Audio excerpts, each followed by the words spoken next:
What's up, everybody? It's your boy Lou, aka L Bloggy, and it's been a minute since I gave an update on my same-sex twin flame journey.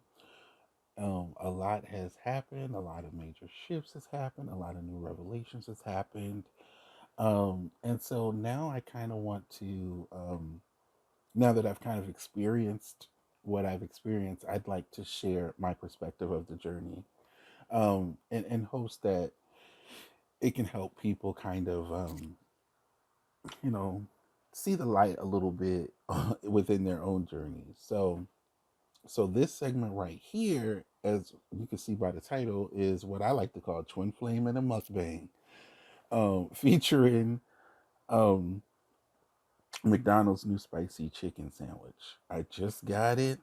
I am going to be eating this on camera, and this is going to be the first time that I tried it. And then we're going to get into this little twin flame stuff. But first, let me take a bite of this. Take a bite of this.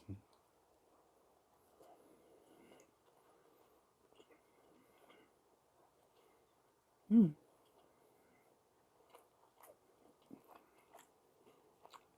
not bad.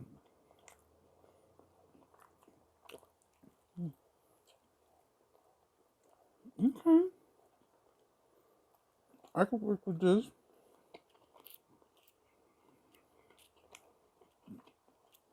This does not taste like it came from McDonald's, but mm,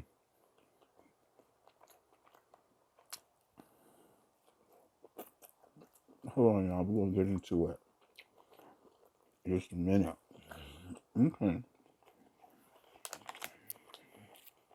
that was really good.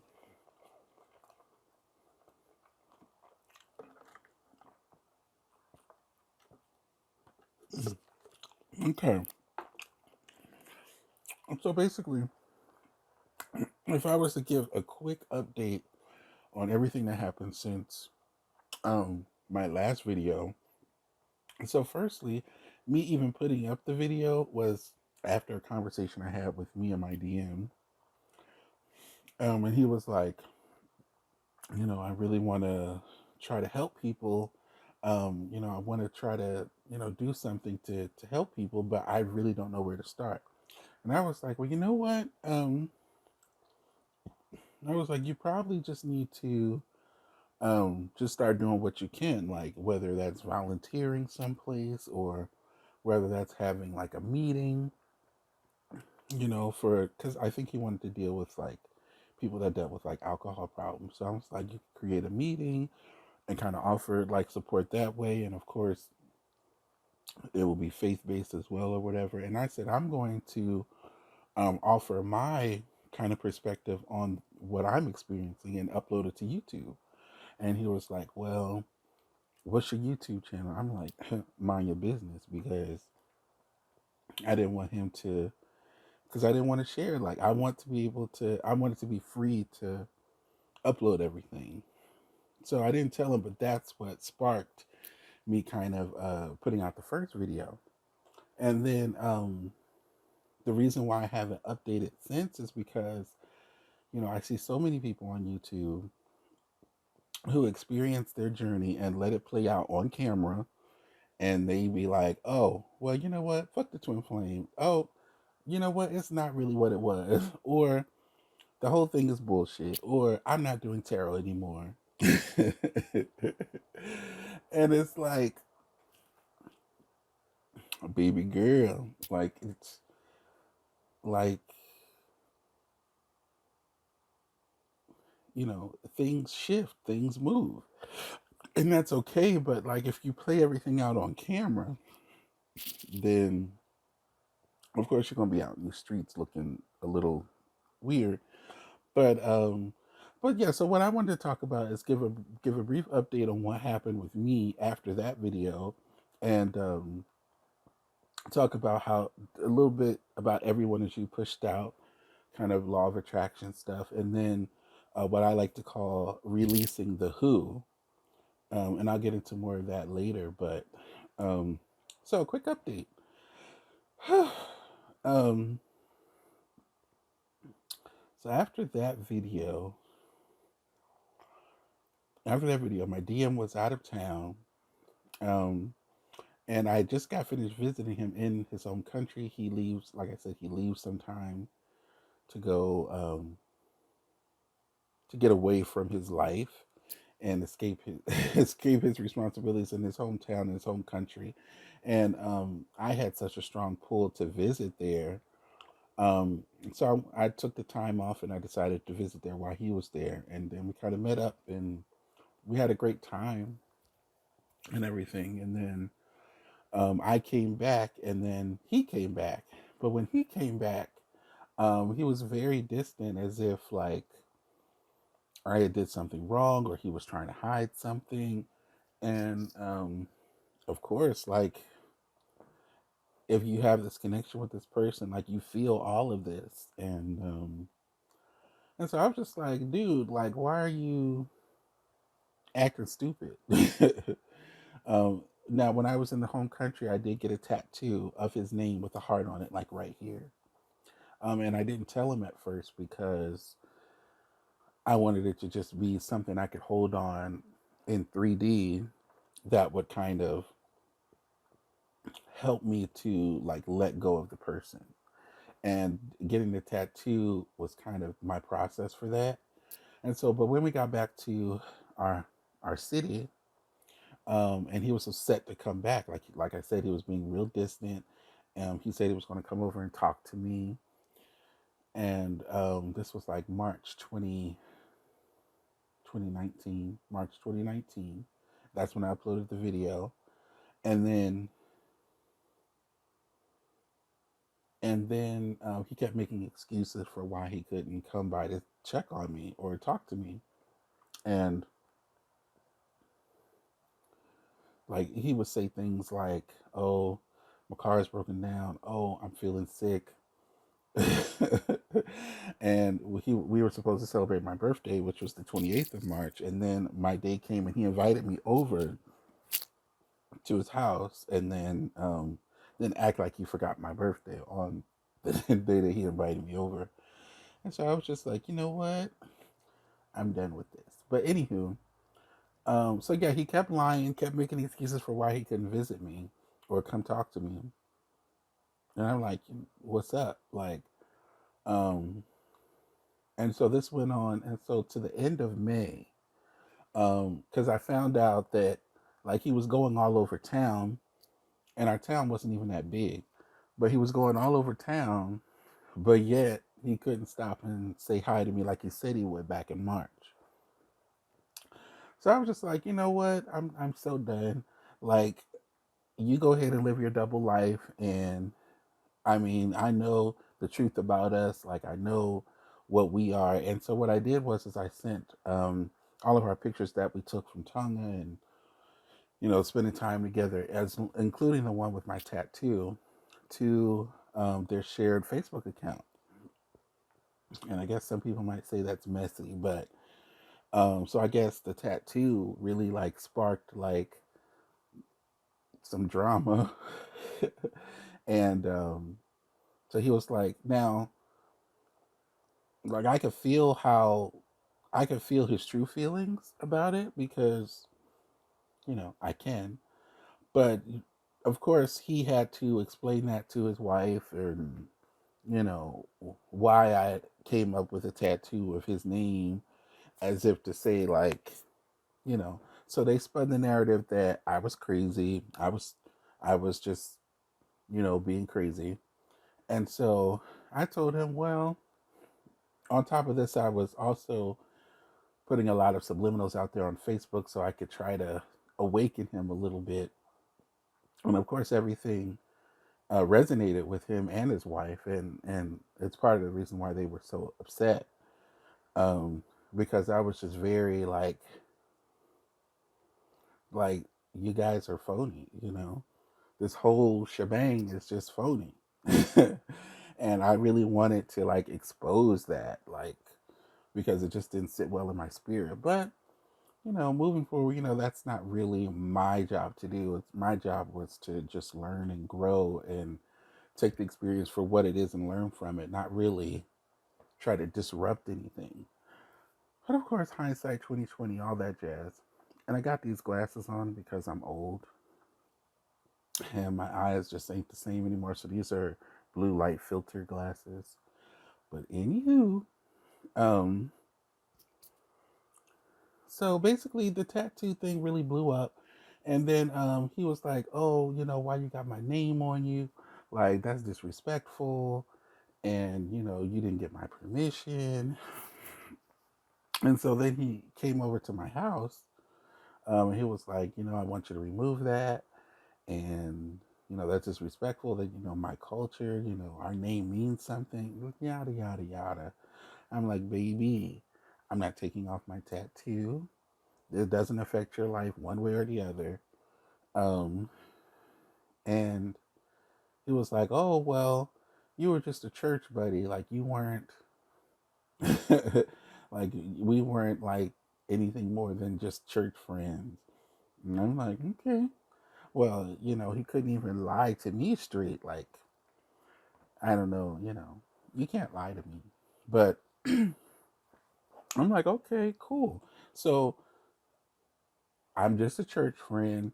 You don't like what I'm saying on Facebook, you can block me. You're welcome to do that." And we shook hands and he left. And I said, "See you in another 10 years." Because at that moment, like I laid everything out on the table. Like I wasn't going to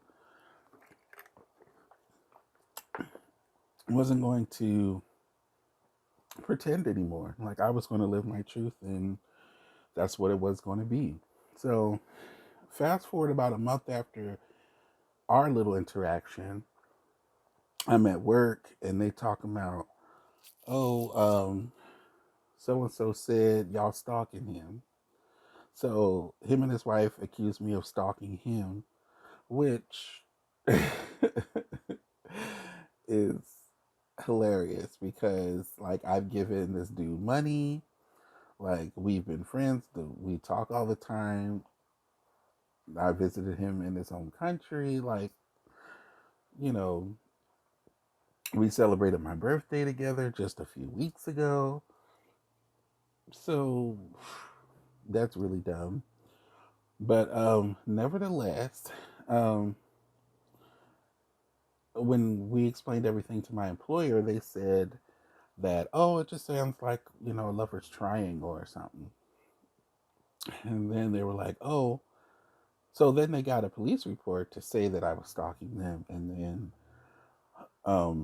what happened was they investigated a little bit further and they saw that I accessed his account the year before. And the only reason I accessed his account was because I was trying to give him money without raising too many hairs or whatever. So it was just kind of my way of checking on him and making sure he's okay and whatnot. Completely harmless, but they tried to use that to spin the narrative that I was stalking him, which is okay. And so my employer said, "Well, with this going on and other stuff that was going on at the job at the time, we're just going to, move to terminate." And so that's what they did. And I moved out of the city. Um, and it was a very odd transition, but it was very relieving at the same time because just a couple months before, I was like, I feel like this is going to come to an end. This isn't my purpose. I need to move on, but I'll just let the universe handle it. And that's the way the universe handled it. Because, I mean, truly, if something is meant for you, no one can walk in and create a lie and then take it away from you. So clearly, there was divine intervention there, which I welcomed. But it was difficult to transition, and the circumstances behind it annoyed me. But it's all fun. So I moved out of the city, and I bet like the wife thought, "Oh, we got rid of him or whatever."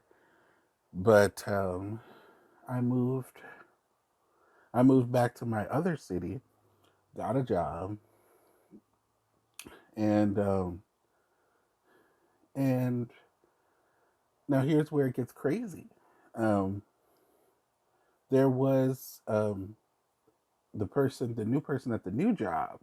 which was my boss, um, we had the same synergy that I had with my original twin. And I was just like, that's very odd. And so I did a reading. At this time, I was kind of into tarot. I did a reading, and the reading basically said that, like, this is a thing. And I'm just like, well, what about the first one? Anywho, as time goes on, um, and I'm trying to wrap this up, but Twin Flame shit is always long. I need a bite of this chicken sandwich. Just a minute. Mm. So yeah, so yeah, it's so much complexity to the twin flame stuff. It's hard to like condense it in like a small story, but um, so yeah, so now, despite other people's experiences, me and my DM, we did have a physical connection, of course, but our real connection happened through dream space and astral projection, and then some people like to minimize that fact, even within the twin flame community, how powerful that is. Like, we would have full on discussions, we'd be intimate. Like, a lot of things happened with us through dream space. Like, it didn't happen on the physical 3D level, which makes sense because it's not a 3D relationship anyway. So, um, but anywho, there was one last dream where my original DM was very sick, and then we were talking, and then he collapsed in my arms, and I was calling for help, like, somebody come help, because he was just like unresponsive in my arms, and then the dream just ended right there, and then from then on, um, like, everything kind of started shifting towards this new person that was my boss.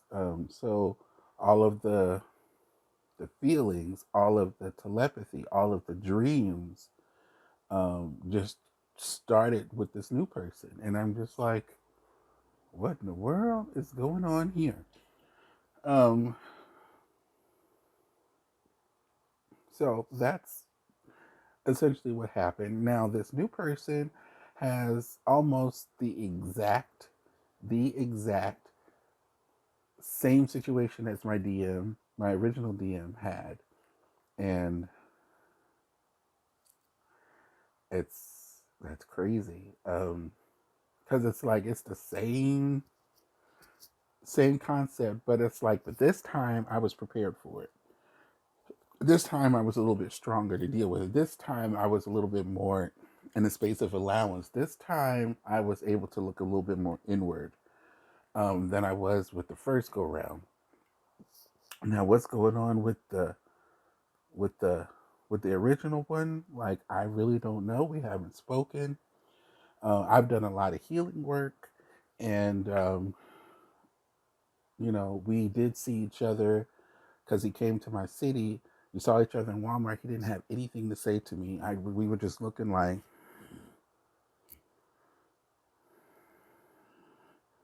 mm, okay.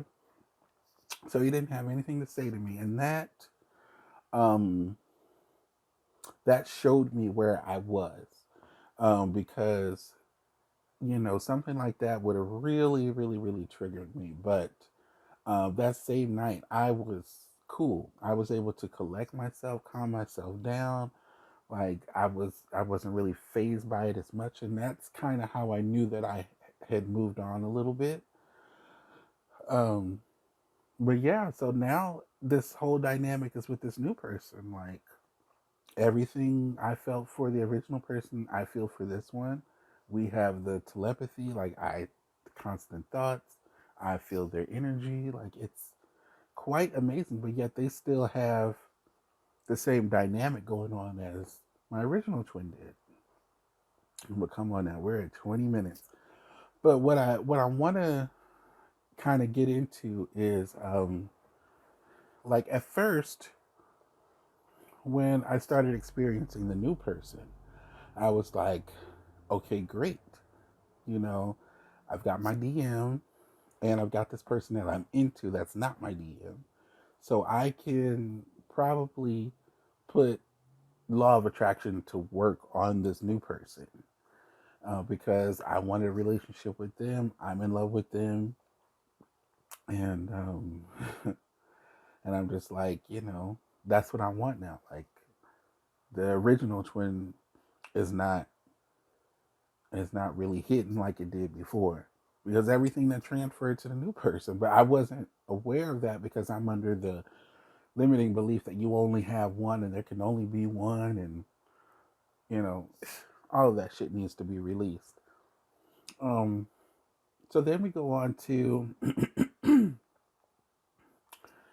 um, the beliefs um, that you can't manifest your twin flame in the same way that you would someone that's not your twin flame, which is kind of paradoxical to me because when you think about it, and we're talking about everyone that you pushed out, the Neville Goddard stuff. So if everyone is you pushed out, then wouldn't your twin flame be like an even heightened version of everyone as you pushed out? Like sometimes it comes across like, oh, everyone is you pushed out, but this person that's really you pushed out, you can't really manifest them in the way that you would the regular everyone as you pushed out. And I'm like, excuse you. Like that just doesn't sound right to me. Um, and then you have people. Oh my God! Well, you know what? We can't cover everything in this video because there's so much that I want to say. I can't condense it all, but I just wanted to update my story and try this little chicken sandwich and kind of launch into the everyone is you pushed out thing. Um, so the everyone is you pushed out.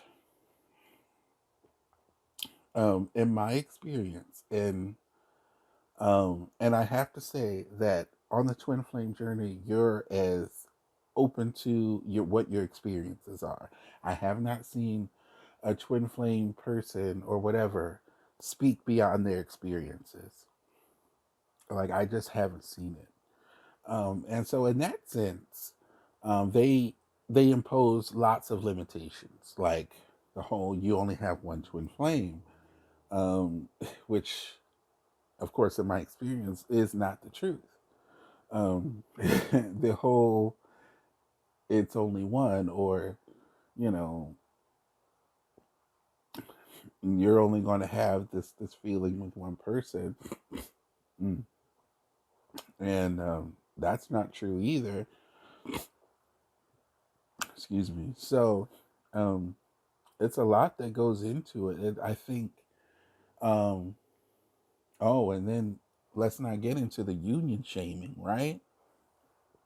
The I can help you because I'm with my twin flame and yada yada yada. It's like, so are you saying if I'm not with my twin flame, even though it's a spiritual relationship before it's a 3D, but you still want to beat me upside the head with your 3D union as leverage that you can somehow, that you're somehow a better expert on the subject of me and I'm actually going through the journey myself? Like, miss me with that. Miss me with it.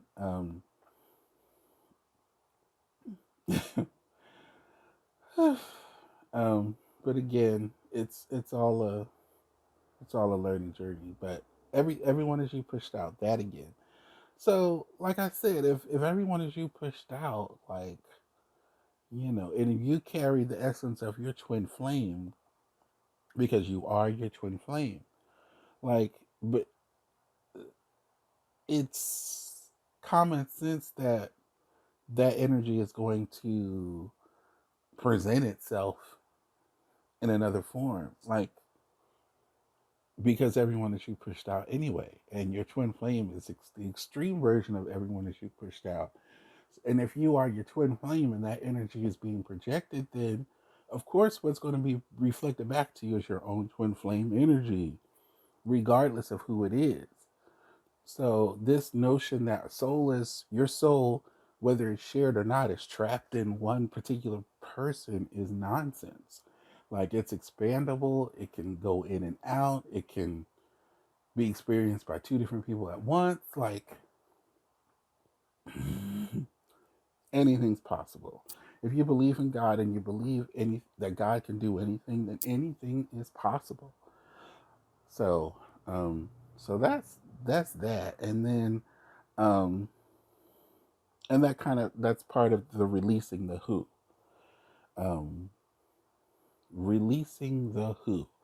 Um, Now, there's some people with a journey where their twin flame is their twin flame, and they don't experience any more than that. Just the one person they might have met when they was younger, or they met when they was older, had a little separation phase, and they came back together. Bada bing, bada boom. Then you have others who experience the false twin, and then go into meeting the real twin, and then bada bing, bada boom. Or you can have a situation like me, where, and here's how I feel as though it played out. Um, so I think my twin was my twin. However, I believe that incarnation opted out of it, and I received a walk in the form of the boss, and then it moved on from there. So I have a walk-in now. The walk-in, the experience is not much different because they have the same dynamic, the same things to heal and transcend. But nevertheless, like, it feels more free flowing. Like, it doesn't feel as restricted as it did before with the other DM. So I call it my first and my second DM. But I also have a soulmate, who I was willing to throw away because I thought I found my twin, and my soulmate was like, you're gonna see that what we have is stronger than the twin. I'm like, excuse you? Because we don't have any telepathy. Like, I don't feel that gut wrenching pain from you. I do love you, but still. And then on top of that, we've had a lot of karmic stuff going on within our relationship. So I'm just like, baby, you ain't, I don't see us being more than what I have with my twin. Like, come on now. But our soulmate relationship has evolved so much where it's like, even if I have my twin, like, I wouldn't want this person to go away. So, um, yeah. So releasing the who, which is the segue into the second part of the everyone is you pushed out. If everyone is you pushed out, then, and like I said, and you are your twin flame, you possess that energy. Then, if everyone is you pushed out, they're going to mirror that back to you. Um, I mean, not everyone is going to mirror the exact same strength of the essence, but everyone that you pushed out. So it makes sense. Um,